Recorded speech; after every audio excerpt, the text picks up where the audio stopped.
बिस्मिल्लाहिर्रहमानिर्रहीम। अस्सलाम वालेकुम स्टूडेंट्स। तो आज की हमारी इस वीडियो का टॉपिक है डेवलपमेंट ऑफ स्टर्नम।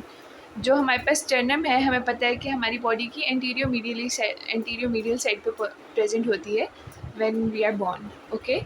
लेकिन जब ये डेवलपमेंट इसकी स्टार्ट होती है तो ये एंटीरियर मीडियल साइड पे नहीं होती, ठीक है। ये एंटीरियर मीडियल साइड पे नहीं होती। इससे पहले हमने ये देखना है कि किस तरह से हमारे पास कौन सा पैटर्न है जो फॉलो करती है हमारी एक्सियल स्केलेटन की बोन्स।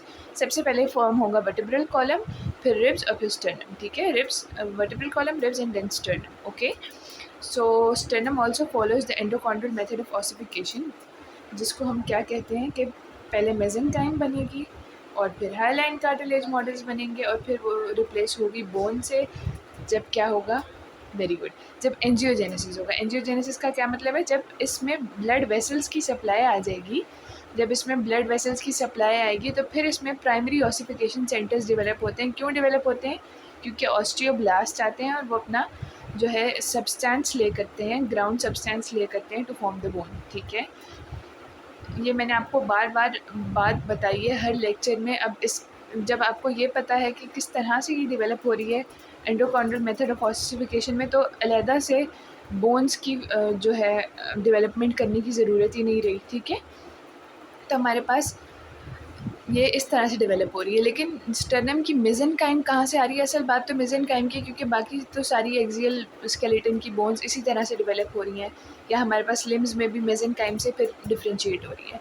लेकिन ये असल बात क्या है कि मेसेंकाइम कहाँ से आ रही है? मेसेंकाइम हमारे पास स्टर्नम की आ रही है सोमैटिक मीजोडर्म से। कहाँ से?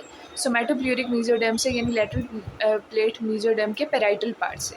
लैटरल प्लेट मीजोडर्म के पेराइटल पार्ट को क्या कहते हैं? Somatic mesoderm. यहाँ से हमारे पास स्टर्नम बनेगी, ठीक है। तो हमारे पास जो मैच्योर स्टर्नम है उसके 3 पार्ट्स होते हैं। ये जो अपर क्वाड्रेंगुलर पार्ट है, क्या है? अपर क्वाड्रेंगुलर पार्ट है, अपर क्वाड्रेंगुलर पार्ट, ये वाला अपर कॉन्ड्रेगुलर पार्ट, इसको हम क्या कहते हैं? मेन्यूब्रम। अपर कॉन्ड्रेगुलर पार्ट को क्या कहते हैं? मेन्यूब्रम। और इसके बाद ये जो हमारे पास इनलोंगेटेड है, ये क्या है? बॉडी। और एक नीचे जो छोटा सा टिप पे इसकी प्रोसेस है, इसको क्या कहते हैं? Xiphoid process. क्या कहते हैं? Xiphoid process. Manubrium, body and xiphoid process. Manubrium का ज़्यादातर एक ऑसिफिकेशन सेंटर होता है, बॉडी के 4 ऑसिफिकेशन सेंटर्स होते हैं, ज़िफॉइड प्रोसेस के 1 होते हैं। These ossification centres can very, लेकिन आपने ये याद रखना है कि इन दोनों के मोस्ट प्रोबेबली 1 होंगे और इसका मोर देन 1 होता है, ठीक है। अब हम आ जाते हैं कि ये डेवलप होती किस तरह से है। ये तो हमें पता चल गया कि एंडोकॉन्ड्रल मेथड ऑफ ऑसिफिकेशन है, सोमैटिक मीजोडर्म से इसकी हमारे पास जो है थी मेसेंकाइम आई थी। लेकिन किस लोकेशन पे हो रही हैं और किस तरह से इसकी लोकेशन चेंज होगी, उसको हमने देखना है। तो ये डेवलप होना शुरू होती है पोस्टीरियर लैटरली। हमारी बॉडी में स्टर्नम पोस्टीरियर लैटरल साइड पे डेवलप होना शुरू होती है। इसका क्या मतलब है? आपने ये नहीं समझना कि ये हमारी बैक साइड पे या हमारी कोई बैक वॉल में डेवलप हो जाती है और फिर ट्रैवल करके आगे आती है, ऐसा नहीं होता। ये जो हमारी हार्ट ट्यूब बन रही होती है ना, मसलन ये अगर हमारे पास डेवलपिंग हार्ट ट्यूब है, ये जो डेवलपिंग हार्ट ट्यूब है इसके पोस्टीरियर और मीडियली लैटरली होती है। क्या होती है? posterior laterally with reference to the developing heart tube, not with reference to the whole body or in the anatomical position, ठीक है। हमारे पास posterior lateral किसके होती है? of the developing heart tube, posterior lateral to the developing heart tube। ये point बहुत important है, आपने याद रखना है कि ये posterior lateral to the heart tube होती है, ठीक है। इसके बाद क्या होगा? it develops bilaterally। bilaterally का क्या मतलब है कि एक स्टर्नल, इसको हम क्या कहते हैं, जो हमारे पास ये बैंड्स से बन रहे हैं, ये होते हैं स्टर्नल बैंड्स। क्या हैं? ये कार्टिलेजिनस मॉडल्स के स्टर्नल बैंड्स हैं, ठीक है। ये बैंड्स की फॉर्म में डेवलप होती हैं, बैंड्स की फॉर्म में डेवलप होती हैं, आगे की तरफ मूव करती हैं, हार्ट से आगे आ जाती हैं, आगे की तरफ मूव करती हैं और कुछ इस तरह से एक दूसरे के साथ ज्वाइन करना शुरू कर देती हैं, ठीक है। इनकी ज्वाइनिंग कैसे हो रही है? क्रेनियोकॉर्डली। क्रेनियोकॉर्डली यानी पहले क्रेनियल पार्ट या सेफेलिक पार्ट या अपर पार्ट जॉइन होगा और फिर नीचे तक वो एक्सटेंड करेगा और ये पूरी एक बोन बन जाएगी। क्या बन जाएगी? एक बोन बन जाएगी। और ये जो बोन है इसका जाहिर सी बात है फिर इसके डेवलपमेंटल एनॉमलीज़ भी हैं कि किस तरह से अगर ये सही नहीं डेवलप होगी तो क्या क्या हो सकता है। एक तो अगर ये सही नहीं डेवलप होगी और ये वाली हमारे पास, तो क्या होगा? ये वाली स्पेस जो है वो रह जाएगी। क्या होगी? ये स्पेस रह जाएगी, तो इसको क्या कहेंगे, क्लेफ्ट स्टर्नम। क्या कहेंगे, क्लेफ्ट स्टर्नम कहेंगे।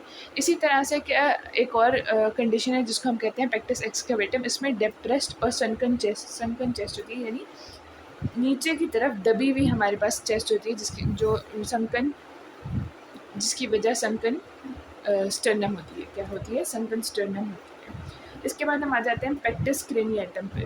पेक्टस क्रेनिएटम, पेक्टस कार्निएटम, सॉरी, पेक्टस कार्निएटम। ये जो पेक्टस कार्निएटम है, इसमें क्या होता है कि हमारी स्टर्नम ने जहाँ हमारी बॉडी का ये जो मिडल पोर्शन है इसमें मौजूद होना था, ठीक है, इसने मिडल पोर्शन में मौजूद होना था, लेकिन ये लैटरली एक्सटेंड की हुई है। अगर हमारे पास स्टर्नम की थोड़ी लैटरल एक्सटेंशन हो जाए तो क्या होगा कि हमारी चेस्ट जो है वो फ्लैट शक्ल इख्तियार कर जाएगी। क्या, किस तरह का उसको स्ट्रक्चर हो जाएगा, फ्लैट स्ट्रक्चर हो जाएगा, और इसको क्या कहते हैं, पेक्टस कार्निएटम।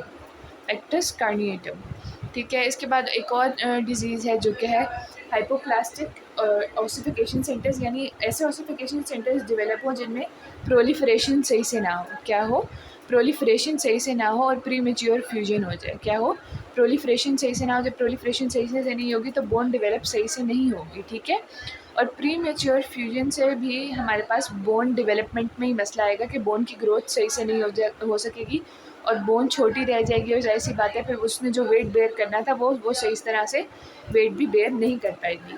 ये ज़्यादातर किन पेशेंट्स में होता है, डाउन सिंड्रोम के पेशेंट में होता है। क्यों होता है, क्योंकि डाउन सिंड्रोम की पेशेंट्स में ज़्यादातर हार्ट डिफेक्ट्स होते हैं।